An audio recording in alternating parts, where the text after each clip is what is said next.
I was kind of get my thoughts together for this talk today, and I came to the conclusion that I was a pretty annoying kid growing up as a kid.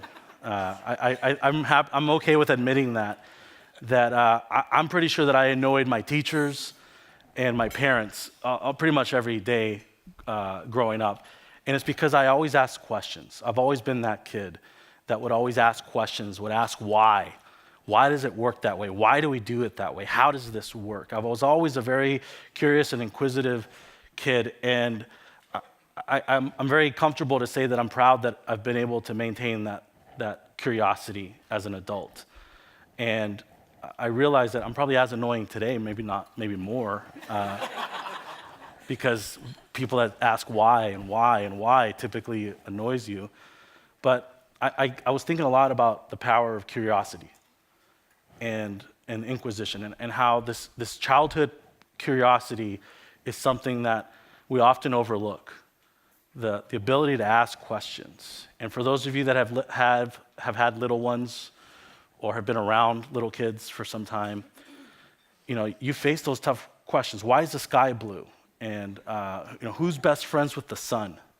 And as these questions, go on, it's not that we're afraid to answer the question, it's we're afraid to answer the fifth question that comes after the first question, because after you answer why the sky is blue, well, then why is that the way that is, and so forth and so forth. Then eventually you get to the point where you say, just go ask your mother, right? And so as we think about this curiosity that we see in kids, the ability to ask questions, be fearless, to be comfortable not knowing what you don't know. And as we grow up, we start to build these walls, and we hesitate on asking questions, and we hold back because we feel that we're supposed to know everything. And the more I think about leadership, the more I learn about leadership, the more that I learn that great leaders are not the ones that have all the answers. In fact, great leaders, the greatest leaders that we've known in our time, and in your head right now, you're visualizing those great leaders that have had an impact on you. Those great leaders did not have all the right answers. They had the right questions. They challenged you to think bigger. They challenged each other to ask the questions that other people were afraid or unable to ask. They were bold in their conviction to stand up for what they believed, and they were willing to ask the right questions. And so I think about that and the impact that it has on our organization, the culture that we have of innovation, the culture that we have of asking, what else can we do and how can we make this better? We're serving 1,000 more kids this year than we did last year. And that's something that we should all be incredibly proud of. And we're expecting to serve 500 or 1,000 more kids next year. And that's exciting. But as we look at the future and as we look at what's in front of us, it's not about numbers. It's about doing the right thing. It's about making sure we're asking the right questions and asking how much more can we give. And I come back to kids. This power of curiosity. We can expect kids to be two things. The first is brutally honest. I'm going to underscore the word brutal, okay? Kids can be brutally honest. And a few weeks ago, our leadership team was doing some site visits, and we were visiting one of our school sites in Orange, and we brought cupcakes, because that's what you do. You bribe kids with cupcakes when you want to make a good impression.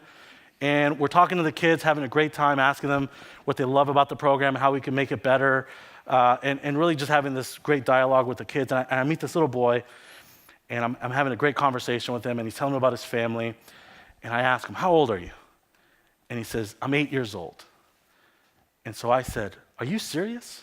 Are you kidding me right now? Am I being pranked? You're 8 years old. He said, yes. That's how old I was when I was 8 years old.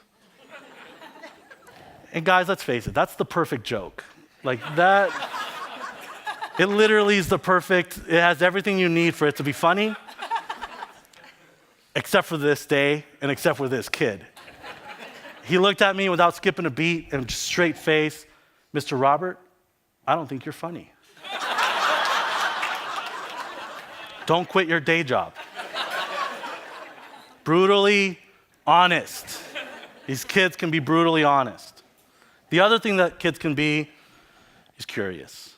And they ask these questions. And sometimes they're not at the right time, or at least we don't feel that they are at the right time. And sometimes we get annoyed, but we have to embrace this curiosity. And I'm really, for those of you that know me well, I'm just a grown-up kid. All the stuff we do at the Boys and Girls Club is just because that's the stuff I would have liked to have done when I was a kid. And so as a big kid, I like to ask questions. And the questions that I think have driven the performance, the direction, the culture of this organization, I believe are the result of, that you see today and what you see over the next decade. And it's because we take on the bigger questions. We challenge ourselves to ask the right questions. If a leader says they have all the right answers, they're lying to you. As we look at that responsibility we have as leaders, it's a choice. It's a choice that we make to take care of each other, to take care of people. It's a choice that we make to think big, to be bold in our conviction, and to ask these questions that challenge us to think differently. Albert Einstein, he's a pretty smart person. That's what I've read, right? He's fairly smart, or was fairly smart.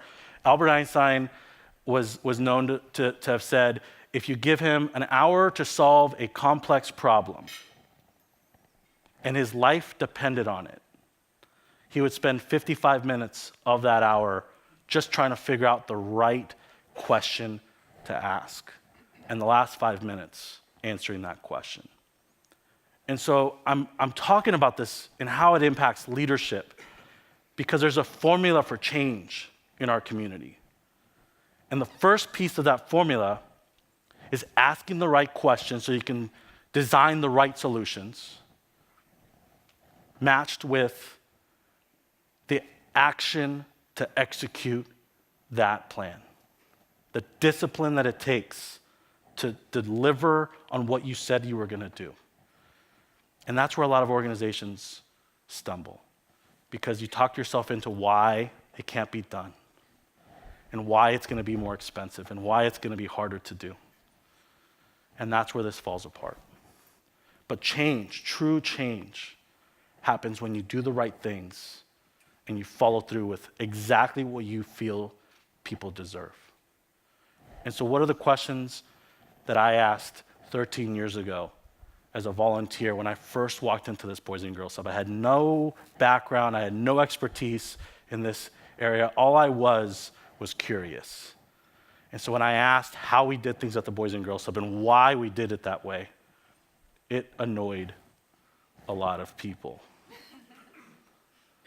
But it wasn't until we got uncomfortable with those questions, it wasn't until we realized that these questions are what drives change, that we started to ask different questions. You see, if I would have gone into the organization and said, how do we make this a great after-school program? Then we would have done that. We would have done that. It would have happened. If I would have gone in and said, how do we become a better Boys and Girls Club? Then we would have done that. But we're not an after-school program. And we don't want to just be good. So if we ask different questions, like how do we break the cycle of poverty in this community that for decades has held on to families, and generation after generation, poverty has prevented them from overcoming obstacles, prevented them from reaching their aspirations, prevented them from having hope. If you've grown up in poverty, you understand what I know, which is it's not just the lack of money that's missing in your life. There's an impact to your aspirations. There's an impact to what you feel can be accomplished. How do we break that? How do we break that cycle of poverty that follows a family generation after generation? You realize how, if you ask that question, you're going to get a much different response than how do we make a good after-school program. The reason we are the way we are today, the reason we have so many different initiatives, each one of those initiatives could be its own separate nonprofit. Our incubator model, we incubate these concepts, we build the infrastructure, and we streamline it in this organization so that we can do more collectively than we could on our own. We are not structured the same way that most organizations are structured. So 13 years ago, I also asked the question, why do we have to think and behave like a charity when we can behave and lead like a social enterprise? How do we think like entrepreneurs? How do we challenge ourselves to think big and not believe our own hype and to challenge the status quo? And every year, we continue to get stronger, and every year these milestones just get larger and larger. We're about to serve almost double the amount of kids in college bound, and we take these giant leaps. And it's because we believe that the word impossible is subjective. We define the pace of this organization, and we identify the need in the community. We work with our partners to make sure that we're filling the gaps that exist, and we're laser focused around that. So the other piece was brutally honest. Kids are curious and brutally honest. So I'm gonna attempt to be brutally honest now. There's more that we can do. I gotta tell you, it'd be really easy for us to come up here and tell you how good we're doing and share with you all the good news and tell you that we're good, mission accomplished. We're about to serve 1,000 more kids than last year. We served 1,000 more than the previous year.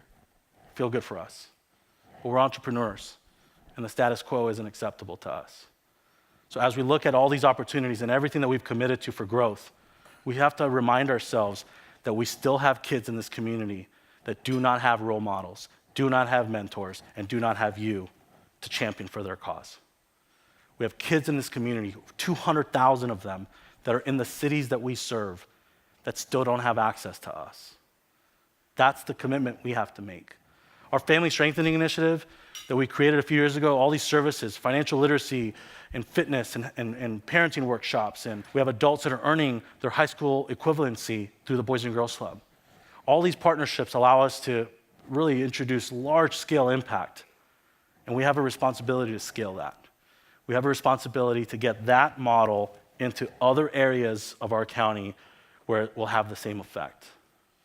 Because if we know something about low-income communities, we know that if you're not within walking distance of our facility, you might as well be on Mars. We have to find a way to get these programs out to them. And lastly, we have to look at our partnerships with schools, our partnership with cities, and our partnership with other nonprofits.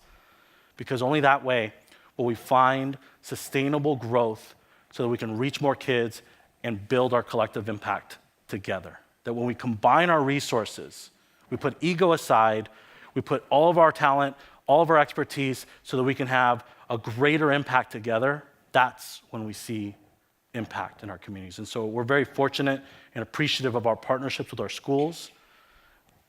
I'm a big believer that if those facilities are built, someone else is already maintaining them, and the only thing that's preventing us from serving those kids is us getting the resources to go into those schools, we can solve that problem.